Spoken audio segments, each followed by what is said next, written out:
नमस्कार, स्वागत है आपका मुनाफे की मंडी में, जहां आपको कमोडिटी मार्केट की तमाम बड़ी खबरें बताते हैं। तो सबसे पहले फटाफट से 10 बड़ी खबरें ले लेते हैं जिन पर आपको नजर रखनी चाहिए।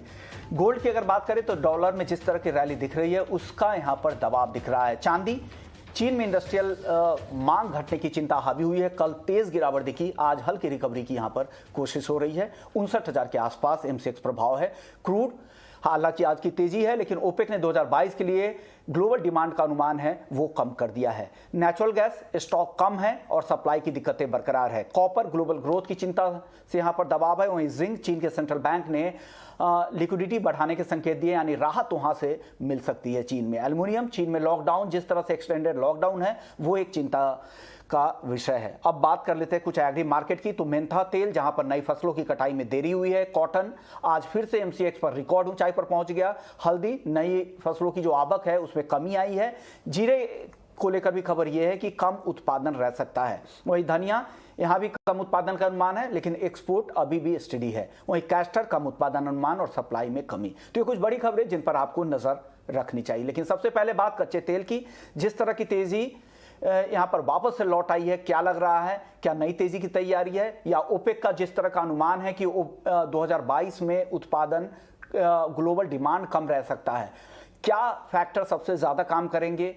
क्या होगा कच्चे तेल में? बात करते हैं। हमारे साथ आज 3 मेहमान भी है क्रूड पर बात करने के लिए। तरुण सत्संगी जी हैं ओरिगो ई मंडी से, अमित सजेजा हैं मोतीलाल ओसवाल से, जतिन त्रिवेदी हैं एलकेपी सिक्योरिटीज से, और विजय डाटा और सुधाकर देसाई, ये दोनों भी होंगे जो खाने के तेल मार्केट पर, इन दोनों से अपनी राय लेंगे। आप दोनों मेहमान भी बने रहिए। सबसे पहले जतिन, क्रूड को लेकर आपका व्यू क्या है? क्या लग रहा है, कितनी तेजी यहां से और आपको दिख रही है? तो जी, जिस तरह से क्रूड का मार्केट एक अच्छे खासे बढ़त और वोलेटिलिटी जो है वो बहुत ज़्यादा ट्रेड हो रही है। मतलब इसके अंदर बाइंग और सेलिंग दोनों की ही रुझान जो है वो एक ही दिन में देखने मिल जाती है। अगर पिछले एक हफ्ते की बात कर ले तो 8500 ऑन द हायर साइड और 7700 ऑन द लोअर साइड। तो ऑलमोस्ट 8 से 9% की जो वॉलेटिलिटी ये प्राइसेस जो है वो दिखा चुका है। तो यहाँ पर ट्रेडर्स के लिए जो है वो बेनिफिशियरी यही रहेगा कि इंट्राडे व्यूज लेकर चले। अभी फिलहाल बड़ी तेजी के अनुमान जो हैं वो अभी कहना बहुत आसान नहीं होता है। ये लेवल से अगर बड़ी तेजी उसमें आती है या बड़ी गिरावट आती है, क्योंकि एक रेंज कारोबार है और वॉलेटिलिटी के अंदर ही ट्रेड कर रहा है मार्केट जो है वो क्रूड का। WTI में अगर हम देख लें तो 100-101 के आसपास जो है वो एक स्ट्रॉन्ग सपोर्ट जो है वो WTI लेता है। और हायर लेवल्स पे अराउंड अबाउट 108, 109 जब भी यहाँ पर प्राइसेस आते हैं 109 के आसपास, तब वहाँ से थोड़ा बहुत मुनाफा वसूली देखने मिलता है। WTI क्रूड की बात कर रहा हूँ मैं। तो ये जो रेंज है 7 से 8% की, उसके अंदर ही ट्रेड करता हुआ देखने मिल रहा है मुझे क्रूड का मार्केट जो है वो। तो ट्रेडर्स पर्सपेक्टिव से यहाँ पर अपॉर्चुनिटी दोनों साइड से बनी हुई है। 8400, 8450 के आसपास के लेवल्स जब भी आते हैं तब शॉर्ट करने की सलाह रहती है क्रूड ऑयल के अंदर। तो 8550 के स्टॉप लॉस के साथ हायर लेवल्स पर शॉर्ट करने की एडवाइस दूंगा मैं ट्रेडर्स के लिए। बाइंग अपॉर्चुनिटी अभी हाल फिलहाल नहीं है। 8000 के नीचे जब भी प्राइसेस मिलते हैं तब बाइंग अपॉर्चुनिटी है। 7700 के नीचे स्टॉप लॉस रख के, तो 7900 के आसपास प्राइसेस जो आएंगे तब बाइंग अपॉर्चुनिटी है। क्योंकि अभी फिलहाल हायर एंड पे चल रहा है, तो 8400 के आसपास प्राइस मिलते हैं तब शॉर्ट करने की सलाह दूंगा मैं 85-25 के स्टॉप लॉस के साथ। ओके, चलिए अब हमारे साथ अमित भी हैं। अमित जी, आप बताइए क्या करना चाहिए ट्रेडर को इस भाव पर? जी नमस्कार शुमन जी। नमस्कार। जी मैं भी अग्री करूंगा इस फैक्ट से कि जो एक मिक्स फंडामेंटल्स के चलते दायरे में सीमित है ट्रेड, और मुझे लगता है कि काफ़ी जल्द इस दायरे से निकलेगा। लेकिन अगर हम प्योरली शॉर्ट टर्म या एक इंट्राडे की बात करें तो इनिशियली 8250, 8230 के करीब बाइंग कर सकते हैं। 8410 से 8430 का टारगेट होगा। बट मैं समझता हूं कि अपसाइड जो होगा यहाँ से इंक्रीमेंटल अपसाइड लिमिटेड होगा। तो जो भी करें इंट्राडे पर्सपेक्टिव से करें और एक स्ट्रिक्ट स्टॉप लॉस के साथ करें जो 8130 के आसपास रखा जा सकता है। ओके, ओपेक ने जिस तरह से ग्लोबल डिमांड का जो आउटलुक है वो कम कर दिया है, तरुण जी क्या लग रहा है आपको? लग रहा है कि आने वाले समय में एक गैप डाउन, बहुत बड़ी गिरावट आ सकती है कच्चे तेल में आने वाले समय में, क्योंकि ग्लोबल ग्रोथ को चिंता है ही, जिस तरह से स्लो डाउन की चिंता पूरी दुनिया में हावी है, जिस तरह से महंगाई बढ़ रहे हैं, तो एक लेवल पे आके डिमांड में भारी कमी की उम्मीद आपको भी लग रही है? हाय गुड मॉर्निंग विश्वमोहन जी। सी देखिए, डिमांड ग्रोथ उन्होंने कम किया है, नो डाउट। हायर प्राइसेस होंगे तो डिमांड में सम अमाउंट ऑफ रिडक्शन तो आता ही है, बट यहाँ पे ये देखना पड़ेगा कि सप्लाई साइड कैसा रहता है, क्योंकि अभी यूरोपियन यूनियन बैन करने वाला है रशिया से इंपोर्ट, एंड वो प्रॉब्ली अगले 3 से 6 महीने के अंदर अगर बैन करके कहीं और शिफ्ट कर जाते हैं, तो ऐसा माना जा रहा है कि जो ग्लोबल सप्लाई है वो 4 से 5 मिलियन बैरल पर डे से कम हो जाएगी। अगर ये कम होती है तो सर्टेनली जो डिमांड का रिडक्शन है उससे ज्यादा एक्चुअली सप्लाई साइड का रिडक्शन होगा, और that will result into the higher price. Well, choppy market है, मिक्स्ड न्यूज है। हमारा भी ऐसा मानना है 95 से $115 का रेंज बना हुआ है। $115 के ऊपर अगर प्राइस चलेंगे तो इसमें सब्सटेंशियल रैली आ सकती है। डोमेस्टिक मार्केट में 7700 काफी अच्छा सपोर्ट है और 8550 रेजिस्टेंस है। द मोमेंट 8550 के ऊपर जाएंगे तभी इसके अंदर तेजी देखने को मिलेगी। तो हमारा ऐसा मानना है कि जो उन्होंने लोअर रिवाइज किया है, that will not affect the prices, specially when यहाँ पर लूमिंग जो सप्लाई कंसर्न है। यानी नियर टर्म का जो रेंज है वो है $95 से $115 का ब्रेंट क्रूड का, और इस रेंज में ही लग रहा है। अगर $115 के ऊपर जाता तो बड़ी तेजी है, और नहीं तो इस रेंज में ही, हालांकि पिछले कई हफ्तों से इस रेंज में ही बाजार घूम भी रहा है। चलिए अब बात कर लेते हैं खाने के तेल को लेकर, और इस पर बात करने के लिए हमारे साथ दो मेहमान भी बने हुए हैं। सुधाकर देसाई साहब हैं, प्रेसिडेंट है IBPA के, Indian vegetable oil producers association के, और साथ ही विजय डेटा साहब हैं विजय सॉल्वेक से। सबसे पहले विजय जी, क्या लग रहा है खाने के तेल में आगे क्या नरमी आएगी? जिस तरह की तेजी, एक तरफा तेजी दिखी, बाद में इंडोनेशिया ने भी एक्सपोर्ट बैन कर दिया, और अब जिस तरह के संकेत है, क्योंकि गर्मियों में एक सीजनल डिमांड भी कम हो जाती है खाने के तेल की, तो आपको लग रहा है कि भाव में आगे कमी आएगी?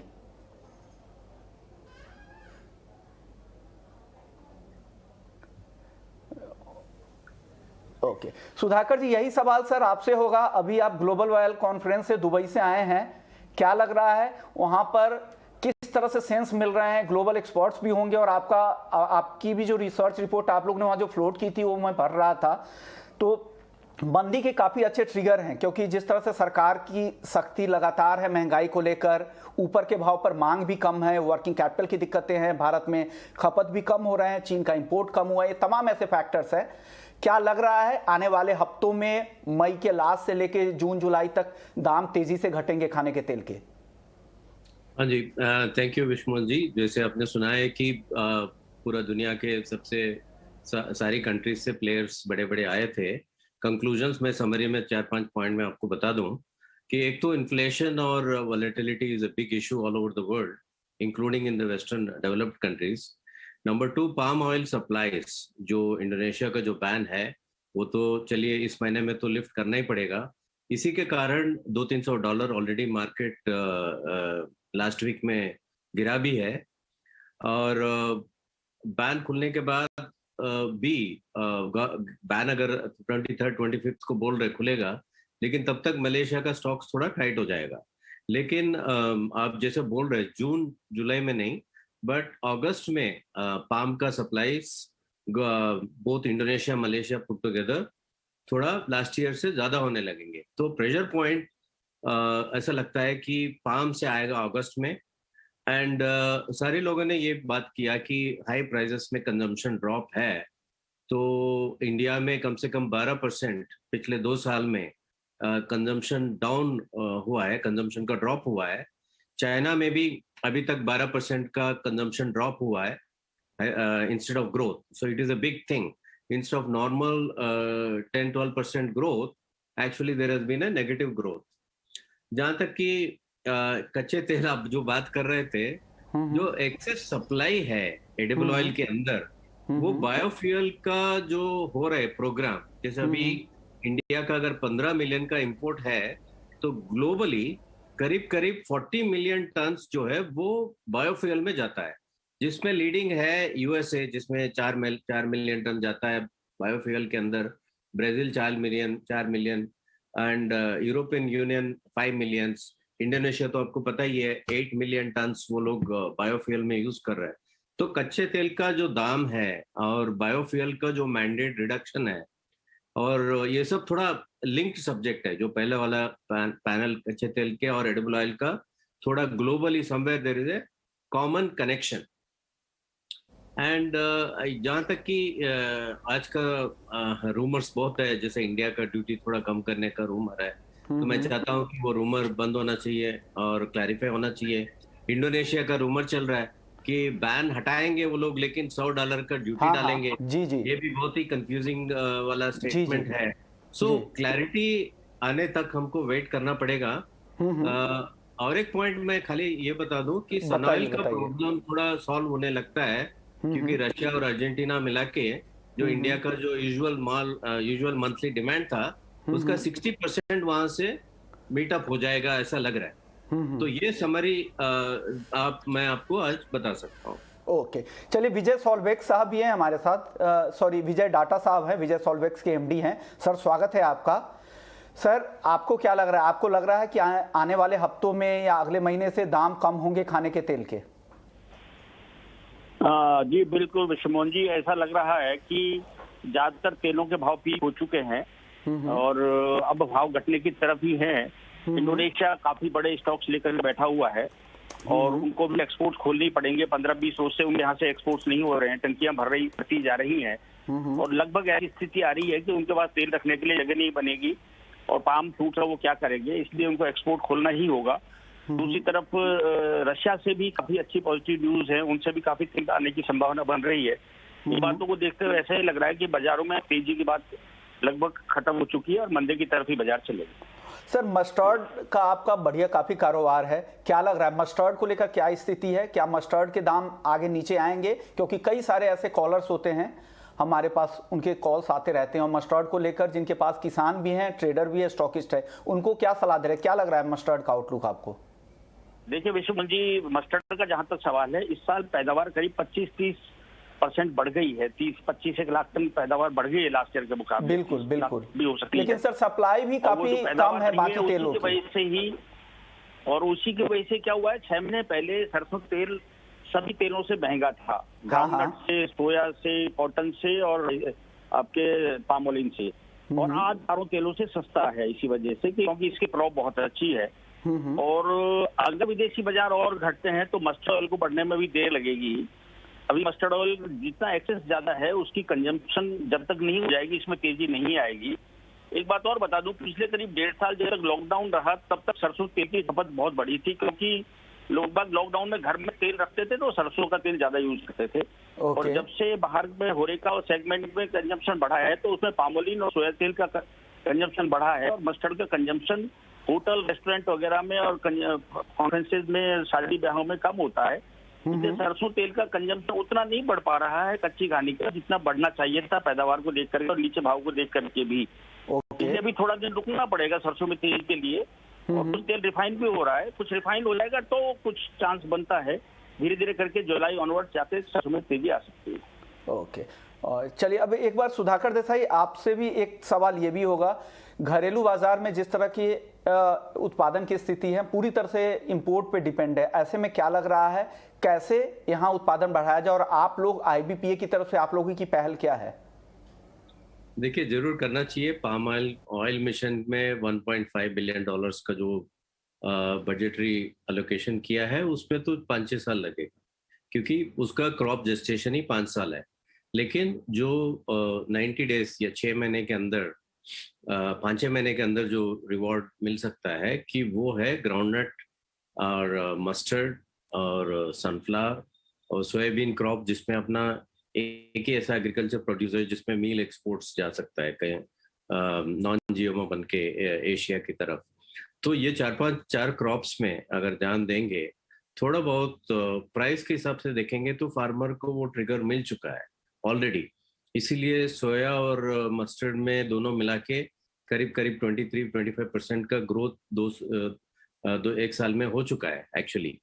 तो फर्दर बूस्ट अगर मिलेगा, national mission on oil seeds अगर इम्प्लीमेंट हो जाएगा तो उसमें मैं समझता हूँ 1 साल के अंदर ही रिजल्ट्स आएंगे और धीरे धीरे अपना इंपोर्ट डिपेंडेंसी अगर फोकसली करेंगे 4-5 साल तो हमारा जो डोमेस्टिक क्रॉप्स है वो इजीली रिस्पॉन्ड करेंगे और इंपोर्ट डिपेंडेंसी कम करेगा। हमारा टारगेट होना चाहिए, जैसे आज के दिन में अगर 11 लाख टन का 10.5 लाख टन का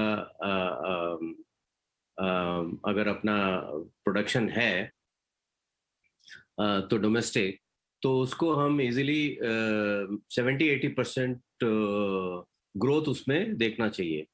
और जैसे आज के मस्टर्ड के पैरिटी, जैसे दाता जी भी बता रहे थे कि जो 7,000 के ऊपर जो चल रहा है वो व्हीट और राइस से भी ज्यादा प्रॉफिटेबल है। ओके तो ओके। थोड़ा बहुत फोकस देने से डोमेस्टिक क्रॉप्स बढ़ेंगे जरूर अच्छा, 1-2 साल के अंदर। सुधाकर सर, अब वक्त बहुत कम है, फटाफट से रैपिड फायर की तरह एक एक सवाल आप दोनों से लूंगा।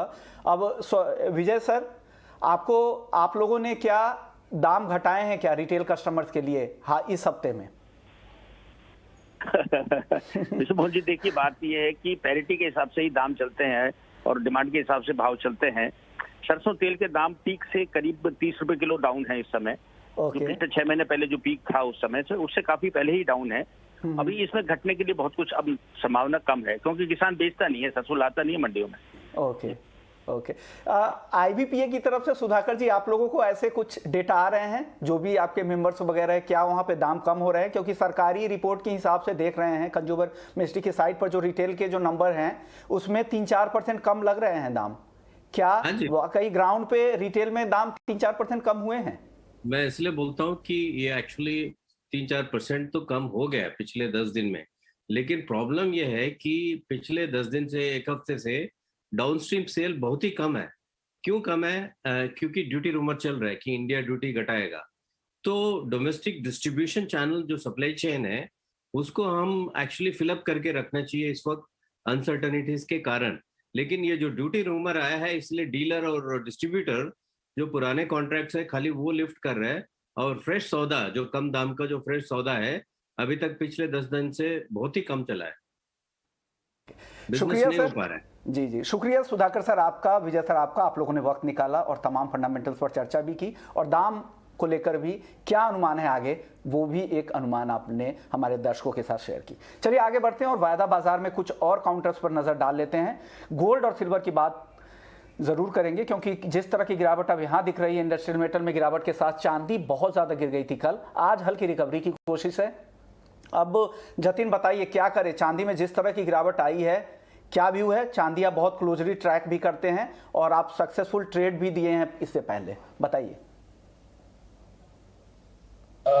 विष्णु जी, चांदी का मार्केट जो है वो एक प्रेशर में बना हुआ है। जिस तरह से गोल्ड और बेस मेटल दोनों के ही अंदर जो प्रॉफिट बुकिंग का दायरा चल रहा है उसके कारण चांदी पर भी जो है वो एक सेलिंग प्रेशर जो है वो बना हुआ है। बाइंग की सलाह फिलहाल बिल्कुल भी नहीं है यहाँ पर सिल्वर के अंदर भी। जब तक सिल्वर के प्राइसेस एक बड़े पैमाने पे हम देखने जाएं तो 59,500 के नीचे ट्रेड कर रहे हैं, तब तक स्विंग ट्रेड के हिसाब से बिल्कुल भी बाइंग की अपॉर्चुनिटी नहीं है।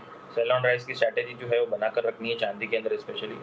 59,000 59,200 के बीच के लेवल्स जो है वो बहुत ही बेहतरीन होंगे शॉर्ट करने के लिए, क्योंकि कल के इवनिंग सेशन में देखा गया था कि 59,250 59,200 से प्राइजेस जो है वो ऊपर की तरफ और एस्केलेट नहीं हो रहे थे।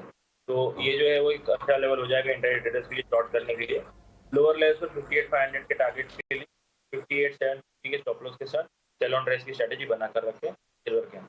ओके, यानी अभी भी जो तेजी है ये इनको टिकाऊ नहीं लग रही है। सेल ऑन राइज की स्ट्रैटेजी के साथ आपको काम करना है चांदी में, अगर आप जतिन को फॉलो करते हैं। अमित जी, गोल्ड या सिल्वर क्या खरीदेंगे या क्या बेचेंगे, दोनों में से? कि देखिए हालांकि सेक्युलर शॉर्ट टर्म ट्रेंड जो है दोनों में डाउन ही है मैं समझता हूँ, लेकिन एक वीकेंड शॉर्ट कवरिंग के चलते मुझे लगता है कि गोल्ड में थोड़ा बहुत रेजिलियंस देखने मिल सकता है 50,000 के करीब। तो वहाँ से एक पुल बैक रैली हमें 50,350 से 50,400 तक की दिख सकती है।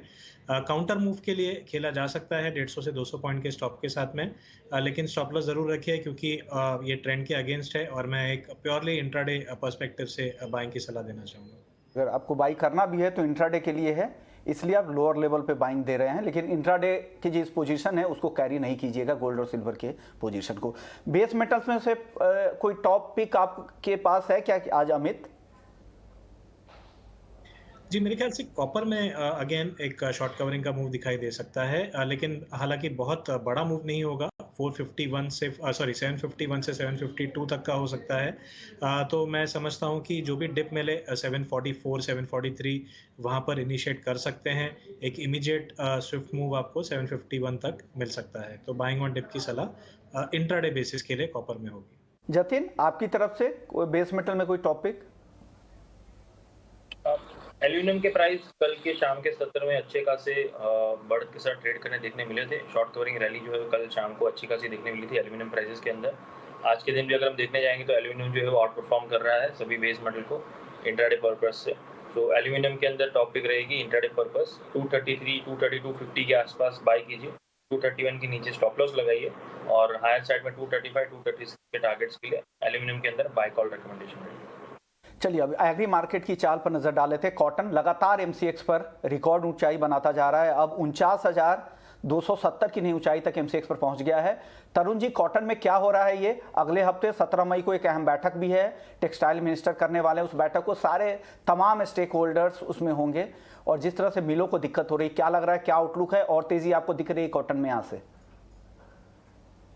या सर्टेनली देखिए, जो सप्लाई का जो प्रॉब्लम है वो अभी सॉल्व नहीं हो सकता। अभी जब नेक्स्ट क्रॉप आएगा तभी हम देखेंगे सप्लाई साइड कंसर्न जो है वो ईज होगा।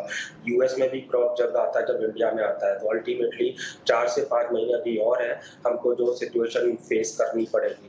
काफी लेट एक्चुअली डिसीजन हुआ इंपोर्ट अलाउ करने का। इंडस्ट्री डिमांड कर रही थी अक्टूबर नवंबर लास्ट ईयर में ही। अगर ये डिसीजन लिया होता तो शायद आज हमारे पास इंपोर्ट के अच्छे नंबर्स होते और जो 40-45 लाख बेल्स का जो डेफिसिट है वो हम भरपाई कर पाते। अभी जो अलाउ किया है उसके चलते ये माना जा रहा है कि 10-12 लाख जो बेल्स है इतना ही इंपोर्ट हो पाएगा। तो अल्टीमेटली जो 30-35 लाख का जो डेफिसिट है वो अभी भी रहेगा। That's the very reason price शांत होने को तैयार नहीं है डोमेस्टिक मार्केट में। तरुण जी, मॉनसून को लेकर अपडेट यह है कि 15 मई को अंडमान निकोबार तक ही आ सकता है। आईएमडी का नया बयान आया है। मॉनसून, इसका क्या फायदा होगा? क्या मॉनसून अगर जल्दी आएगा तो खरीफ बुआई भी समय पे शुरू हो पाएगी और लग रहा है कि एग्री कमोडिटी के दाम अब घटेंगे? तरुण जी, यहाँ पर देखना पड़ेगा कि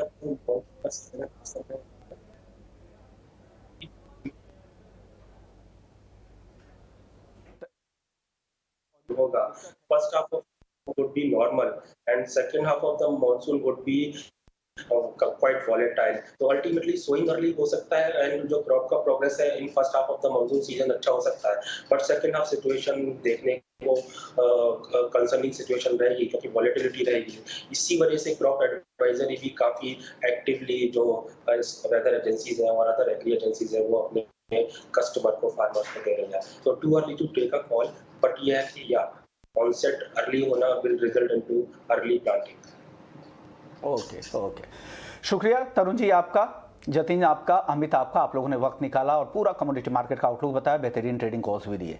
तो मुनाफे की मंडी में फिलहाल इतना ही, लेकिन आप बने रहिए हमारे साथ। ब्रेक के बाद आपके लिए एफएनओ